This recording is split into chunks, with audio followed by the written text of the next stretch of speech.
Muy buenas noches, estimados amigos, estimadas amigas. Un gusto estar con ustedes nuevamente en una edición más de su programa, el programa de todos y todas, La Verdad Sea Dicha.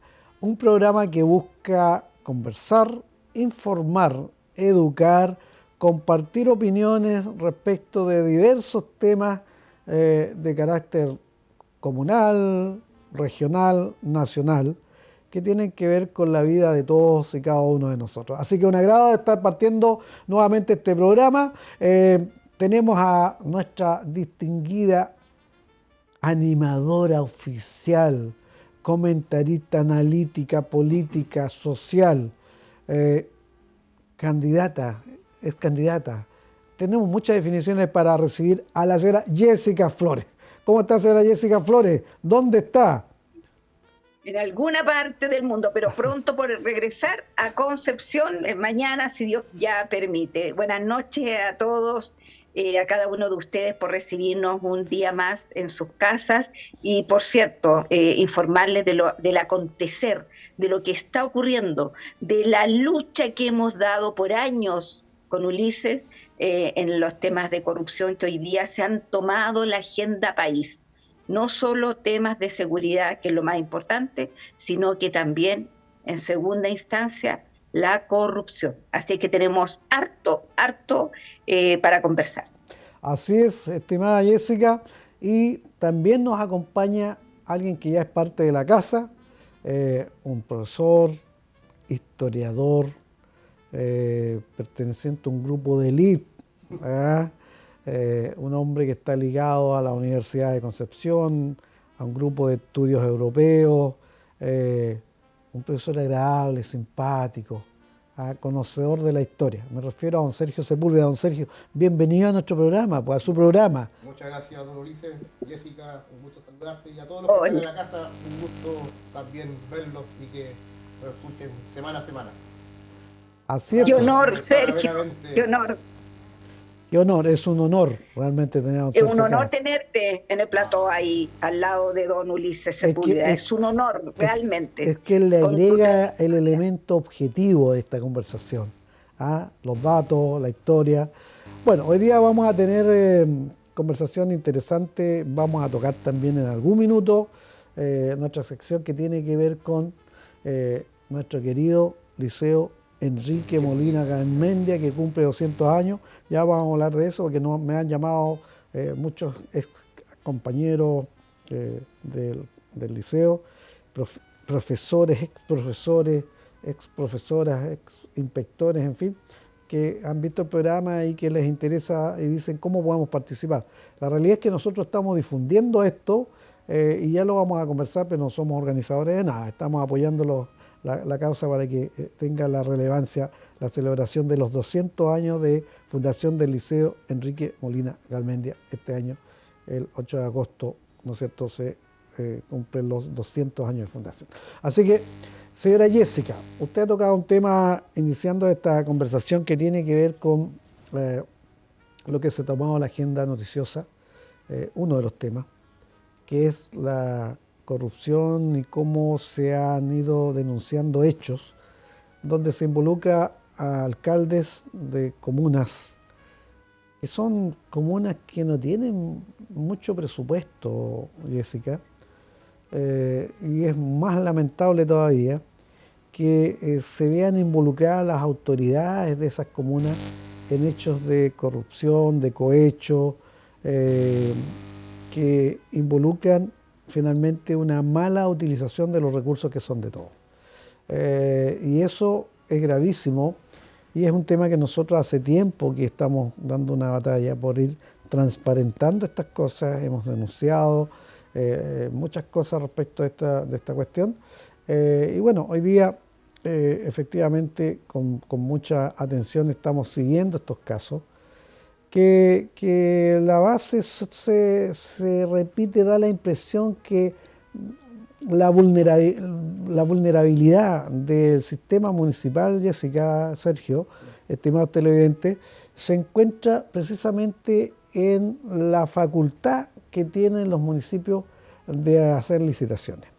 Ahí donde se maneja una gran cantidad de recursos para los diferentes proyectos que tiene que realizar la municipalidad, proyectos de infraestructura, proyectos que tienen que ver con, o programas que tienen que ver con la extracción de la basura, que son donde hay mayor cantidad de recursos involucrados, da la impresión que ahí, lamentablemente, existe siempre la debilidad del sistema para poder cometer ilícitos. Y nosotros mismos fuimos quienes denunciamos un par de cosas, más de un par de cosas, cuando fuimos concejales respecto a este tema. No sé, Jessica, ¿qué puedes comentar respecto a esta situación que ha sido un foco de noticias? Mira, Ulises, este es un gran tema, como tú bien lo dijiste.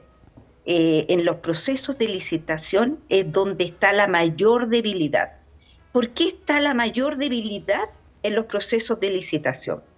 Porque fíjate tú que vienen empresas que muchas veces se adaptan las bases administrativas, las bases de licitación, de acuerdo a la empresa que tú quieres beneficiar. De ahí parte ya el ilícito, ¿ya?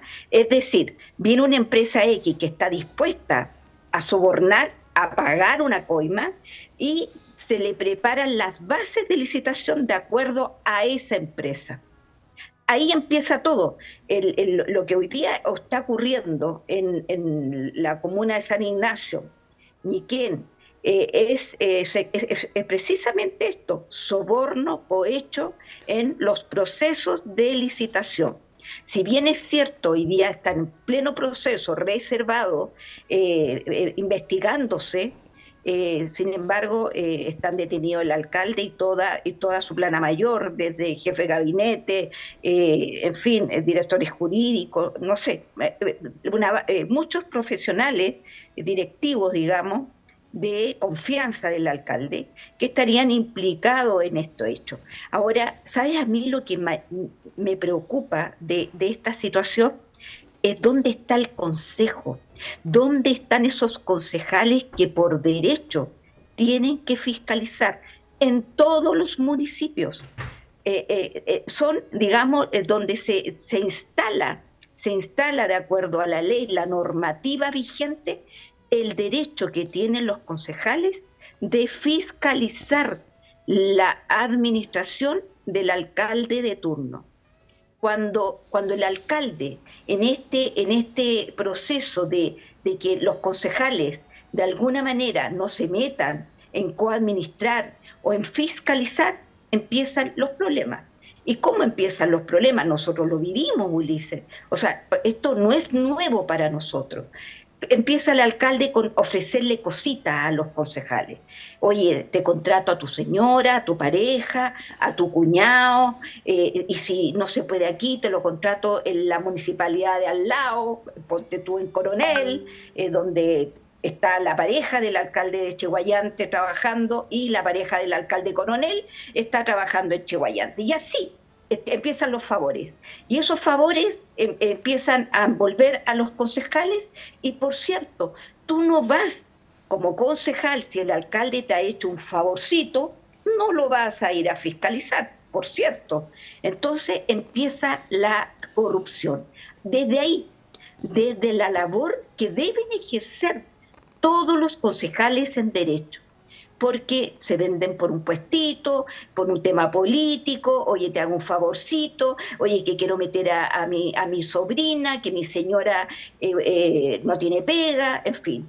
Y llega el minuto, fíjate tú, que los concejales se comprometen a tal nivel que hacen vista gorda por años a fiscalizar al alcalde, que de alguna manera es la persona que le está dando pega a la mujer, al sobrino, a la pareja, en fin. Entonces, claramente, claramente aquí hay un tema, digamos, que los alcaldes saben, muchos, no todos, por cierto, y de cualquier color político, ¿ah? De cualquiera, porque tenemos el mejor ejemplo en la comuna de Vitacura, alcalde RN, por más de 24 años, que se robó, pero millones y millones y millones. Bueno, Entonces, por eso, Jessica, fíjate que es sumamente importante la alternancia en el poder. Porque así es. cuando se eternizan las figuras de poder, digamos, en las administraciones, se tiende a cometer ilícitos, de alguna u otra manera, ¿ya? Se van generando lamentablemente estos vicios y que terminamos en esto. Fíjate que estaba revisando la noticia y la voy a leer parte de ella en relación a este caso que estamos comentando. Eh, Se hizo una incautación en los municipios de San Ignacio y Granero. ¿Ya? O sea, aquí hay otro municipio que es de Granero que todavía no se ha dicho nada, ¿ya?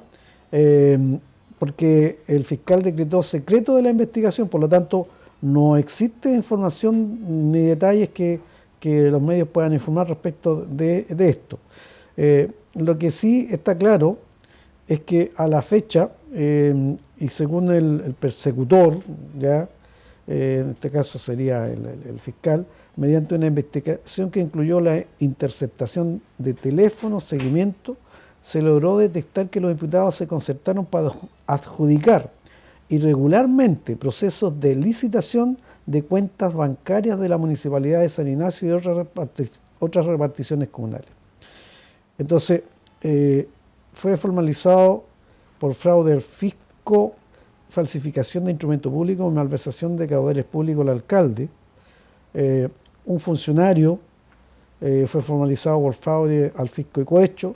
Un empresario y su colaborador fueron imputados por delitos de estafa y soborno.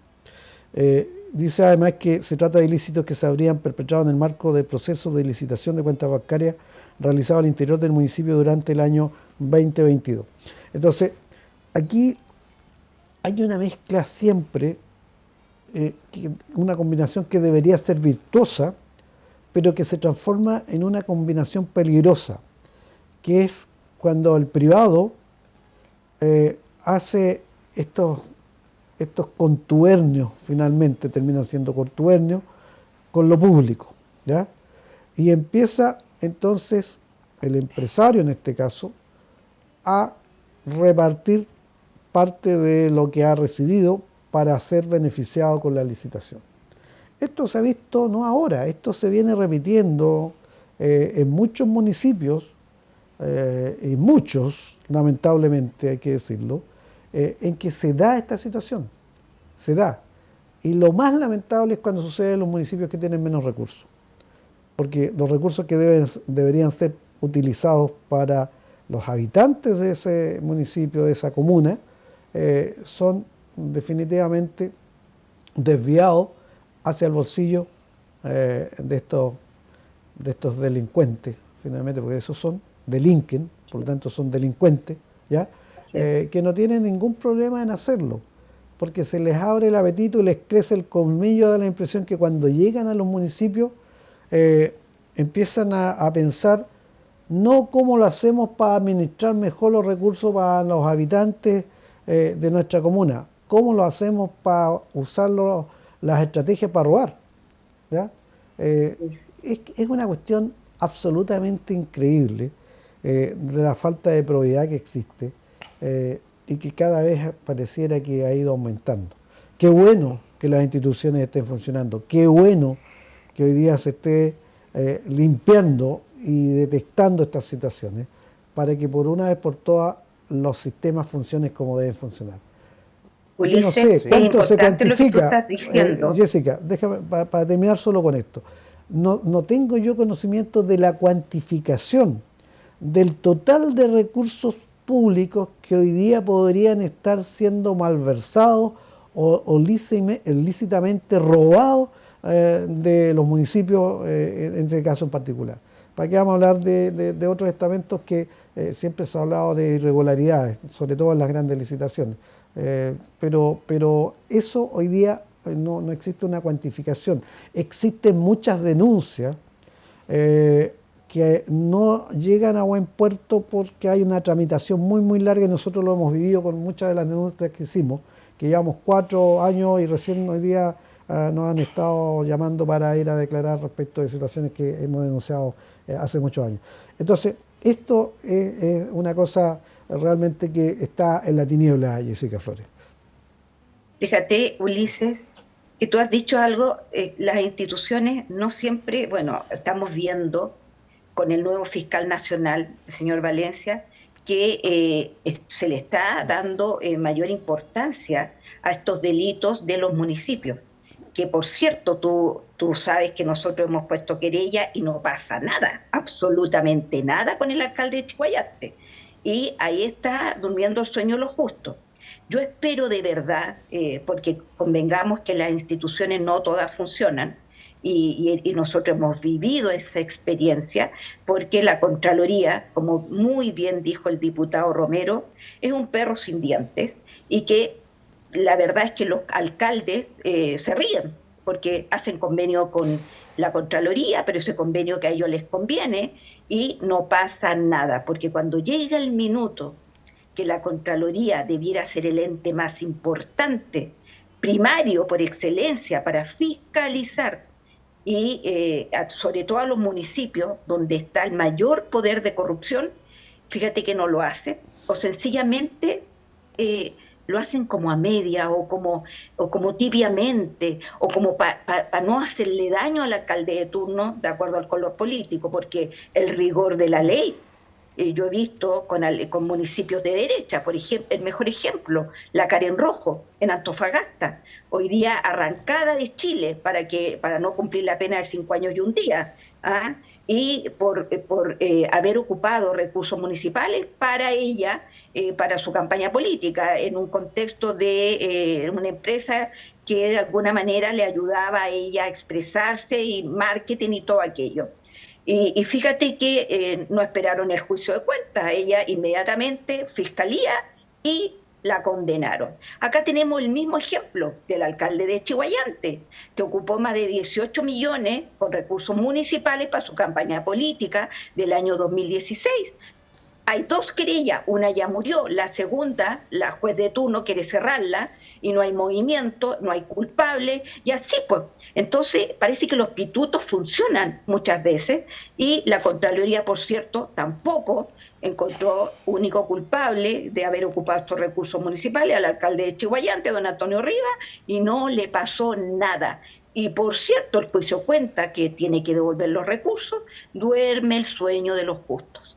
Entonces nos encontramos con una Contraloría que es, como dijo el diputado Leonidas Romero, un perro sin dientes, y por otro lado la justicia, que de repente actúa de acuerdo al color político y agiliza las condenas y el juicio de acuerdo al color político. Entonces la verdad es que es preocupante, porque los delincuentes al final del día se sienten que actúan en la impunidad y no les pasa nada. Así es que en ese contexto, Ulises, por cierto, cuando tienes un consejo que no actúa por favores que le hace el propio alcalde, y tienes una Contraloría que tampoco ejecuta y fiscaliza, y además un Ministerio Público que actúa dependiendo del color político. Entonces, en ese contexto, por Dios que yo veo, pero muy negro el futuro, como para terminar y erradicar la corrupción de este país.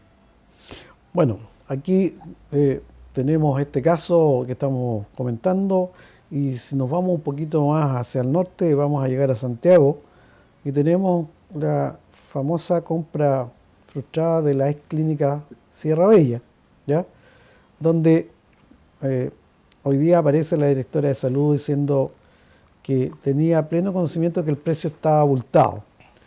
Se habían comprometido a pagar 8.252.873.341 pesos, pese a que tenía un avalúo fiscal inferior a los 2.000 millones de pesos, ¿ya? O sea, estaba el avalúo fiscal, que es el precio que pone el Estado, digamos, por el valor comercial no podría llegar a más allá de 4.000 millones, digamos, ¿ya? Entonces, hoy uno no entiende, o quizás ya entendemos de que todo el mundo pareciera que va detrás de algo. Don Sergio, ¿qué opina usted de todas estas cosas? Yo estaba escuchando lo que estaban hablando ustedes dos y bueno, aquí la historia también nos da nos da lecciones. Pues me está riendo. Bueno, el tema de los municipios, desde el punto de vista histórico, siempre han tenido algunas caídas. Tenemos que recordar que desde un punto de vista institucional, los municipios surgen con la Constitución de 1833, pero como órgano no solamente para administrar las comunas, sino como también en función del Poder Ejecutivo de turno, que recordando los primeros años del periodo conservador y después la República Liberal, los gobiernos de turno fueron también cochinones, especialmente con el tema de la famosa intervención electoral. Así que ahí hay un tema de que los municipios de repente se escaparon un poco del marco de actuación. Pero donde fue ya el acabo del mundo, como podemos decir, fue después de la Guerra Civil del año 1891, en que se crea la ley número 12, fines de 1891, con la ley de comuna autónoma, que fue un invento que trajeron para imitar el gobierno municipal europeo. Pero aquí, bueno, temas culturales impidió que funcionase como correspondía y terminó provocando una degeneración. ¿Qué provocó eso? Que las municipalidades tenían mucho más poder que el mismo poder ejecutivo en torno a la administración de las comunas. Tenían prácticamente poder absoluto respecto a lo que era la administración de la policía de la época, de lo que era la economía, lo que eran impuestos prácticamente, educación, los pocos servicios públicos que habían. Pero había un tema interesante, que era el manejo del padrón electoral. Ya. Por lo tanto, ¿qué es lo que tenemos ahí? El tema de los chanchullos electorales, el tema del cohecho sobre todo, y también las malas prácticas, que era, por ejemplo, los fraudes electorales a través, por ejemplo, de la compra-venta de votos, que todavía se estila en una medida más civilizada hoy día. El tema del cohecho, el tema de falsificar los registros electorales, ocultar el padrón, o impedir que los vecinos que eran contrarios a alguna administración municipal o de una postura política no pudiesen sufragar, o incluso también los males que también nos aquejan el día de hoy, por ejemplo el cacicazgo, en que los caudillos políticos de la época eran los amos y señores de las circunscripciones electorales. Claro. Bueno, y en eso también hay un tema importante cuando ustedes hablaban de la vinculación también de los privados. En esa época, claro, no teníamos las mismas cifras de hoy día desde el punto de vista de los malos manejos, pero sí ese contubernio con los viejos terratenientes, especialmente en las zonas agrícolas. Por lo tanto, desde un punto de vista histórico, claro, los municipios, así como han fomentado el progreso de Chile, también han tenido algunas caídas, y específicamente en el viejo periodo parlamentario, que ahí, bueno, los municipios dejaron bastante que desear, con la mala aplicación de la ley de comuna autónoma. Y aquí hay un tema importante, ¿eh? Claro, porque los municipios como entes descentralizados se supone que están al servicio de la comunidad, pero ¿cuál es el tema que nos trae esto? Que en vista de que desde el punto de vista de la descentralización no se cumplen los cometidos, vienen los apetitos centralistas. Así es un tema no menor. Así claro, es. porque el centralismo, ¿qué es lo que va a decir? Bueno, si los no son capaces. No son capaces los órganos descentralizados, bueno, centralicemos. Bueno, y eso es lo que está sucediendo, por ejemplo, hoy día con educación, con los famosos servicios locales que vienen a reemplazar las malas gestiones desde el punto de vista de la descentralización, como fueron la Dirección de Educación Municipal. Claro, pero ahí también sucede una situación con la educación, así como con la salud, que es un elemento político muy potente dentro de lo que es la configuración de la administración de dos servicios que son absolutamente técnicos, ¿ya? Si bien es cierto, responden a un contexto político, digamos, a una mirada política, pero la ejecución, la práctica, la operatividad es técnica. Un consultorio necesita medicamentos, necesita médicos, necesita enfermeras, TENS, en fin, auxiliares, y eso es una definición absolutamente técnica. Hay convenios con los servicios de salud, operatividad, exámenes, etcétera, etcétera, etcétera.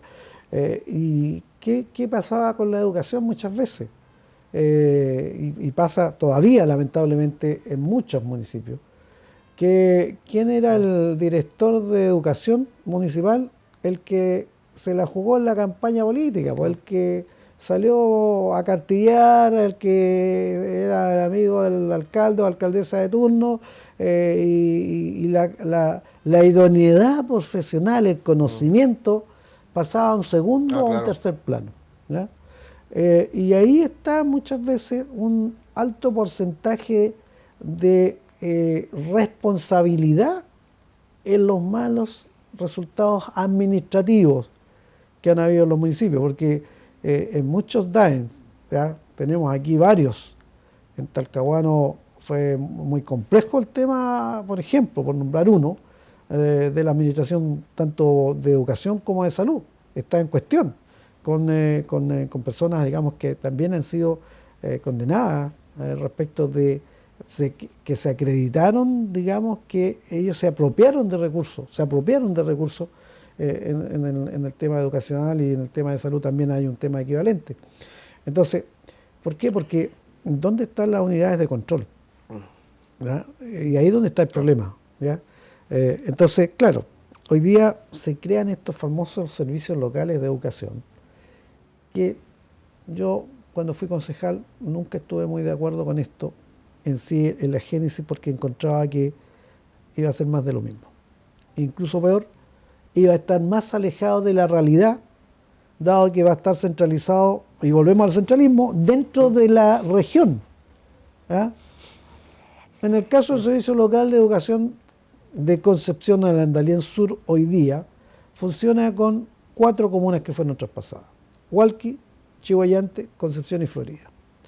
Estas 4 comunas dependen de una unidad central que está radicada en Concepción.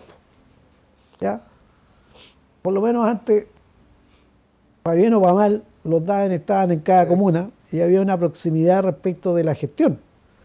Hoy día existe un tema centralizado de nuevo y que tiene que responder a las 4 comunas, ¿ya? Con una problemática que yo he ido conversando con muchos funcionarios, que hoy día está en cuestión también, ¿ya? Y pasó en el servicio local de Salamanca, que ahí fue gravísimo, porque efectivamente también hubo mala utilización de recursos y apropiación indebida de recursos, ¿ya? Ustedes saben de que muchos recursos de educación fueron traspasados para otros usos y no llegaron a los colegios. Que el bus, que esto, y el bus se utilizaba para el alcalde o alcaldesa de turno para sacar a esto, a lo otro, en fin, en circunstancias que esos recursos eran para el tema educacional. Es decir, era para darle mayores elementos, mayor dignidad, un concepto de apoyo efectivo a los estudiantes de cada una de las escuelas que se administraban. Entonces, ahí claro, ahí tenemos un problema que no es menor y que lamentablemente ha costado para poder sacar adelante esto. Y lamentablemente la educación municipal atiende un alto porcentaje de estudiantes y familias vulnerables. Claro. ¿Ya? Por lo tanto, generamos un círculo vicioso que no se ha podido romper. Los buenos colegios municipales que habían, hoy día han decaído, más que antes. O sea, la realidad es que el futuro no se ve muy bien. Estimada Jessica. Ulises, bueno, tú fuiste presidente de la Comisión de Educación en el periodo 2016 al 2021, que fue nuestro periodo de concejal en la comuna de Chihuayante, y que vivimos el traspaso del DAEM de Chihuayante al Servicio Local Andalién Sur. Y se supone, y que tú fuiste muy minucioso, porque yo también a todo esto pertenecía a la comisión como miembro, y fuimos muy exigentes, yo creo que tú lo recuerdas perfectamente, en cada una de las comisiones que nos tocó trabajar el traspaso, y que hubiera claridad con los dineros y que todo estuviera en su justa medida en regla. Pues bien, don Hugo Lave, director del DAEM de la época, a rajatabla, cumplía con todos los requisitos, cerró todo el proceso, nos entregó un dossier con todo lo que se le había traspasado en recursos, todo en regla. Pues bien, no pasó ni un año que nos enteramos que no solo el municipio de Chiguayante, sino que muchos otros más, muchos municipios del país se quedaron con dineros, digamos, que no están justificados. Imagínate qué grave es que en Hualqui más de 15.000 millones no justificados, que incluso hoy día hay una querella y está el Consejo Federal del Estado querellándose. En Chiguayante, más de 4.000 millones, si es que no es menos o más, que los dineros que no están justificados en un informe que hizo la Contraloría General de la República y que al día de hoy no ha pasado nada. Y va a pasar el tiempo y va a prescribir, porque basta con 5 años para que prescriba cualquier situación administrativa, y nunca se van a saber qué pasó con esos recursos que no están justificados. Entonces, fíjate que es gravísimo lo que ocurre y cómo se evade, cómo se hace vista gorda ante estas situaciones que al final del día son graves. ¿Por qué?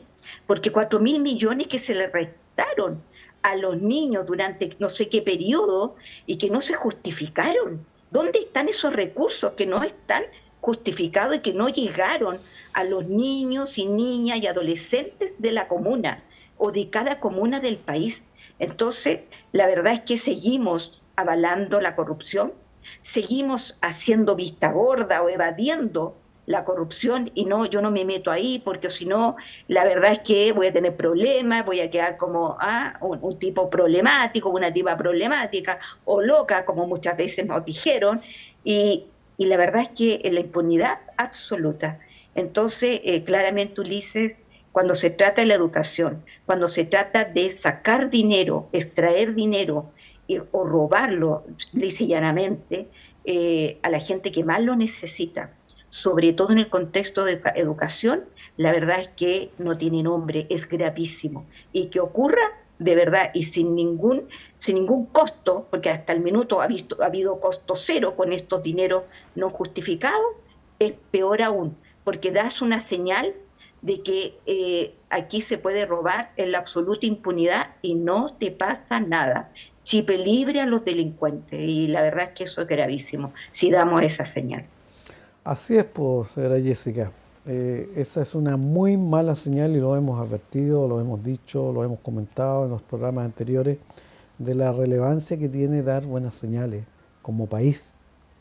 Que las instituciones sean claras, que las reglas estén claras, evita la tentación cuando hay claridad. Esto es como la vida. Cuando uno tiene las reglas claras, sabe dónde puede moverse y si se va a meter para otro lado, sabe que va a tener problemas. Entonces, hoy día, lamentablemente, eso no existe una respuesta apropiada de parte de los organismos que son los persecutores o los organismos fiscalizadores que deberían estar con mayor proximidad respecto a este tipo de situaciones. Ahora también ahí tenemos un tema estructural. Yo creo que si empezamos a pensar, se creó un sistema de justicia distinto que se preveía que iba a ser mucho más efectivo y sin embargo de entrada colapsó porque la cantidad de casos por resolver fue abultándose y los fiscales, que son aquellos que tienen que presentar las pruebas y perseguir los delitos, simplemente no tienen la capacidad para absorber la cantidad de juicios que tienen que ver. Y por lo tanto, ese es un sistema como la justicia, que es tan importante, Jessica, Sergio, porque la justicia es válida cuando es oportuna, cuando se realiza en tiempos que son acotados, que son precisos y que tienen que ir en la búsqueda de extinguir esta mala conducta de quien haya sido imputado y condenado finalmente como ejecutor o responsable de alguna acción ilícita. Pero cuando la justicia se demora demasiado, entonces tenemos una cuestión muy compleja. ¿Ya? Fíjate, hoy día precisamente conversaba este tema con algunas personas y recordaba yo de lo que pasó con el chacal de Nahuel Toro, ¿ya? Que fue una situación, yo diría que marcó un poco lo que significa esta falta de oportunidad respecto de la aplicación de la justicia. ¿Cuántos años estuvo esta persona? Para que los que son más jóvenes que nos están viendo probablemente no conocen esta historia. Se trata de un ciudadano del campo que mató a su familia y luego lo tuvieron en la cárcel 7 años, me parece. No fue tanto, pero el tema es que la persona... Pero lo educaron, claro. Era analfabeto, aprendió a leer, desarrolló ciertas habilidades. Y cuando sale la condena, la pena de muerte, él dice, bueno, y para esto me educaron, para esto me hicieron entender la vida, y ahora me matan. ¿Ya? Porque efectivamente ya él había cambiado desde su perspectiva, porque estamos hablando de hace muchos años donde la vida en este país era distinta, y el analfabetismo, para aquellos jóvenes, estén pensando que habían celulares, ni televisión, ni radio, no había nada. Las condiciones eran malas, las y aparte condiciones eran estaba el paupérrimas. tema del El alcoholismo. Y existía la verdadera, el trabajo con los delincuentes, digamos, reinserción, la verdadera reinserción. En 7 años este hombre cambió su vida de ser un asesino Era un y animalito, vivir, digamos, Claro. las condiciones que vivían, para después de 7 años realmente ser un ejemplo de que existía la verdadera reinserción social. Y en este caso no era para que él fuera y sirviera a la sociedad, sino que al final del día no era para insertarlo, sino que era para matarlo. Y ahí es que no se entendía, y él no pudo entender de que habían trabajado con él para poder sacarlo de su condición en la que se encontraba, para llegar a hacer esta atrocidad, para matarlo al final del día. Y cómo se habían ocupado tantos recursos en él para esto, digamos. Así es que, bueno, llegó tarde, digamos. Jorge del Carmen Valenzuela Torres se llamaba el chacal de Nahuel Toro. Así es. ¿Ya? Sí. Falleció el 30 de abril de 1963, imagínate, en San Fabián. Él nació, y en Nahuel Toro es precisamente el lugar donde él cometió un asesinato. Hoy día no necesariamente los delincuentes que optan por la libertad salen mejores personas, todo lo contrario. Salen bien capacitados y con muchas más redes de apoyo delincuenciales. O sea, esa es una realidad. La reinserción social no existe, ni laboral tampoco, y no le estamos cambiando la vida, todo lo contrario. Se agrava la situación, de ellos, digamos, y no tienen muchos de ellos ni una posibilidad de cambiar su estilo de vida, porque al final del día ellos tienen presupuestado dentro de su vida estar años presos, pero si robaron, tienen a la familia bien instalada, con casa, con auto y con dinero, y ellos tienen presupuestado estar 15 años dentro de la cárcel, pero su familia bien. Entonces, al final del día es como una carrera, es una carrera profesional, y salen mucho más avesados después de 15 años. Es la triste realidad de las cárceles chilenas. Don Sergio, ¿usted qué comentario puede hacer respecto a esto? Porque respecto a lo que ustedes comentaron anteriormente y lo de ahora, da una pena ver cómo los recursos del Estado prácticamente no cumplen con su cometido, y no es poca plata, ¿eh? Hablamos de 80.000 millones de dólares, o me estoy quedando corto con eso, y ver que antes con menos dinero se hacían más cosas, y ver que con esta cantidad inmensa prácticamente nos seguimos dando vueltas lo mismo hace 10 o 20 o 30 años atrás. Es un tema que a uno, como pequeño contribuyente, le llama la atención y le duele, porque todo el mundo hace esfuerzos para que el país funcione y surja, pero lamentablemente las condiciones no se dan. Presupuesto 2023, 81.599 millones de dólares. 81.599 Claro, eso millones de dólares. multiplíquenlo por 800 pesos, da Una millonada de plata. una forrada, sí. Una millonada de plata, es decir, Nos quedamos cortos con los ceros, profe. Dinero, claro. mucho. Y con eso funciona el Estado, y con eso funcionan los municipios, y con eso funcionan todas las entidades que tienen que atender las prestaciones de los requerimientos sociales, de salud, educación, etcétera, etcétera, etcétera, infraestructura, por parte de los habitantes de este país. Claro, ¿qué porcentaje de estos casi 82.000 millones de dólares se quedan metidos en alguna parte? No es un dato que en este minuto vamos a tener. Pero hay que estudios, sí, buscar. hay estudios de cuánto Sí, sí, yo no lo tengo. Sí, Yo eso. sé que Transparencia Internacional, por ejemplo, tiene algunos datos de esto. Ya lo vamos a buscar como para dimensionar con lo que hasta ahora se tiene como un antecedente, digamos, de lo que significa el robo, finalmente. Si digámoslo como Así son, es robo. Cuando la plata no llega a su destino, es robo. ¿Ya?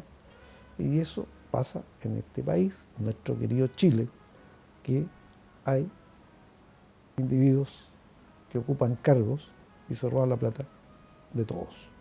Eso es así. Y curiosamente, Ulises, el sistema ayuda a que al final del día, por ejemplo, uno debe hacer este tema de cuando tú asumes un cargo de elección popular, hacer este asunto de tus bienes, La declaración de intereses. como La declaración de intereses, la declaración de de patrimonio, patrimonio e la intereses. declaración la declaración de patrimonio e intereses, y que te das cuenta ya en un solo periodo de un alcalde, un concejal que llegó con lo básico o con nada a ocupar el cargo y sale con vehículo o sale con casa. Tú te das cuenta inmediatamente. Y por cierto, empiezan los rumores, mire, el alcalde se está construyendo una casa en tal lugar, en el otro lugar, pero la dejó a nombre del hijo, la dejó a nombre de no sé quién. Claro, porque existe el resquicio del resquicio para el final del día robar en la absoluta impunidad. Entonces, digamos las cosas como son, o sea, de verdad que como que no hay por dónde, no hay por dónde. ¿Y sabes qué es lo más terrible, Ulises y Sergio? Que la gente sabe que el alcalde que se está candidateando o que va a la reelección, saben que roba, saben que hace el recorte para el bolsillo, pero fíjate que aún así siguen votando por él. Y eso de verdad que hay que investigarlo, porque sociológicamente eso debe representar algo. Debe representar algo que un alcalde que se sabe, o sea, el mejor ejemplo lo tenemos con el alcalde de San Ramón, que había sido y que se había transparentado todo lo que robaba, los vínculos con el narcotráfico, todo transparentado y sale electo nuevamente. Yo no sé, Sergio, si eso tiene sociológicamente una respuesta para poder entenderlo, porque es la final del día es la gente la que también se equivoca y que debiera castigar y no castiga. O de lo contrario, también he llegado a pensar y que también funciona y que digamos a través de lo que voy a comentar se entiende también los lazos y las articulaciones que ejecuta un alcalde, de darle trabajo, digamos, o al hijo del presidente de la Junta de Vecino X, o al marido de la presidenta de la Junta o del comité de allegado, y de alguna manera tiene a todos comprometidos, al club deportivo, al presidente del club deportivo X, y va creando una red de protección, entregándole cargos al hijo, al primo, a la hija, en fin, y que al final del día se siente tan seguro, que ha hecho tan buena pega en meter a tanta gente dentro del municipio, que la elección la gana por sí, solo sí. Jessica, pero mira, eso Sí. pasa no solamente en el tema político. Piensa tú que en el caso de en Colombia, por ejemplo, Pablo Escobar que todo el mundo sabía su situación, qué sé yo, relacionada con el tráfico de la droga y todo lo demás, era protegido por un amplio sector a pesar de los crímenes, de todo.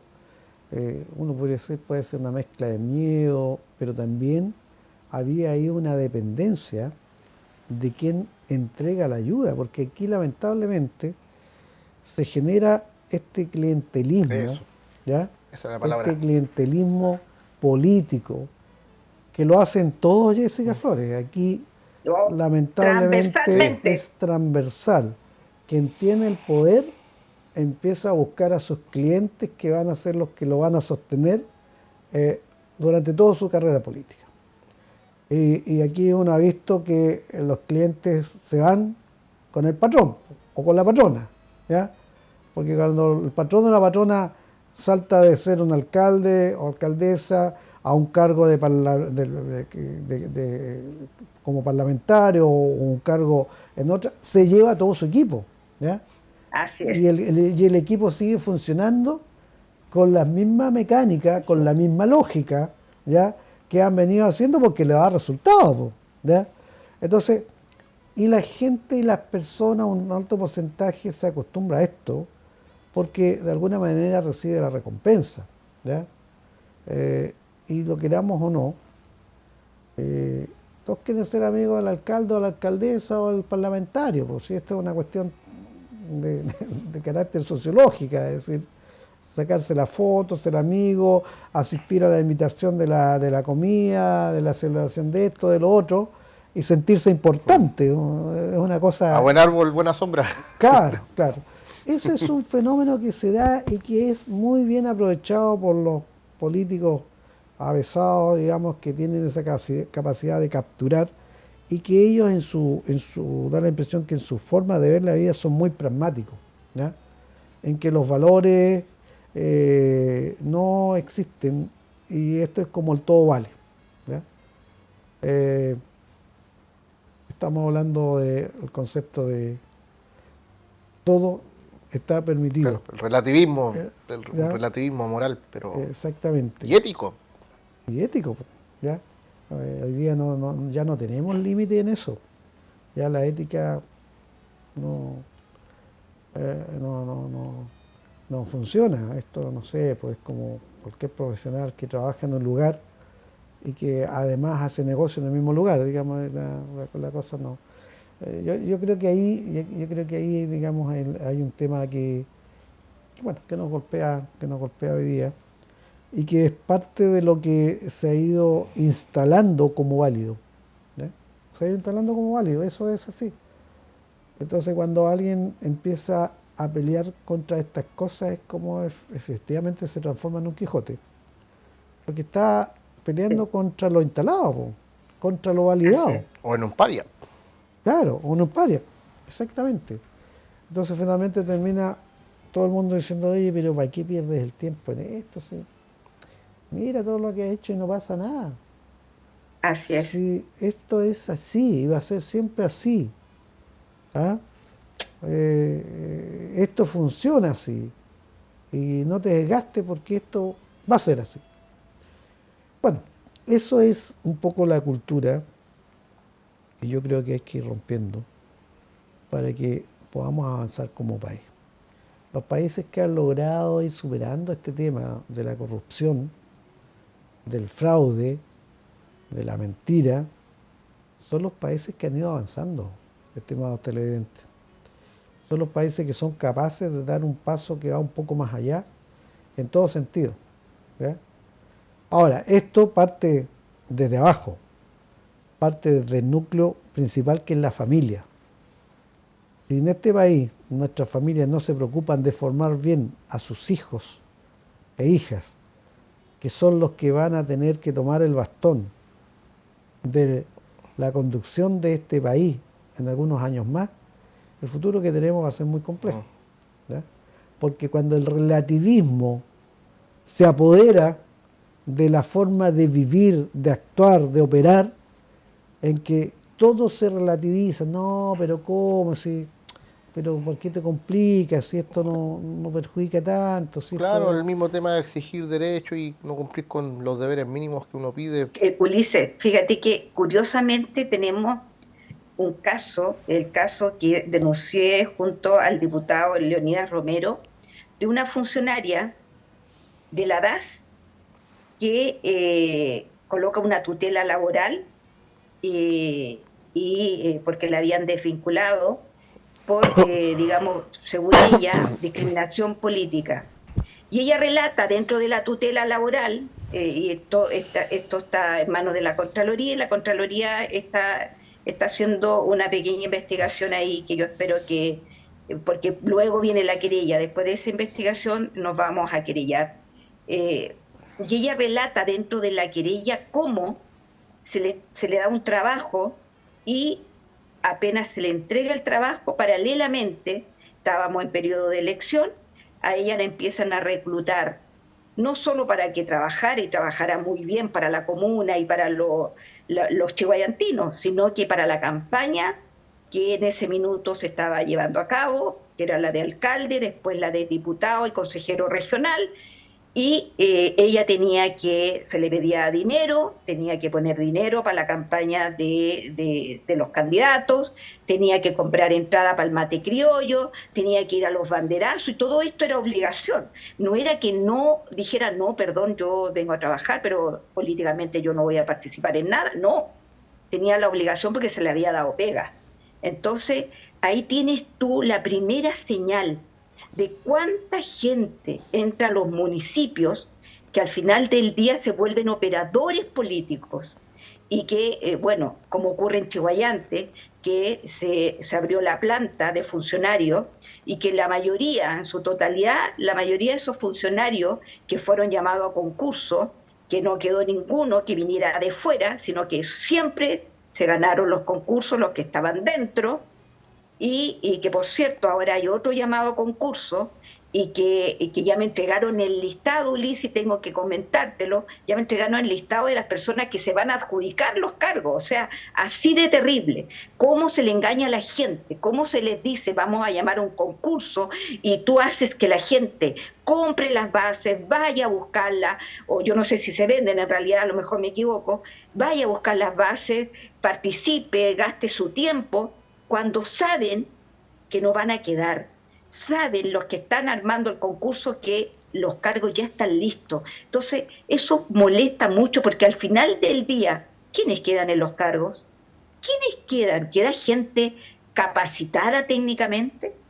Yo me pregunto y me hago esta pregunta, y no solo en la municipalidad de Chihuayante, sino que a nivel país, cuántos cargos de planta tenemos gente realmente capacitada y que cumpla con el perfil de cargo?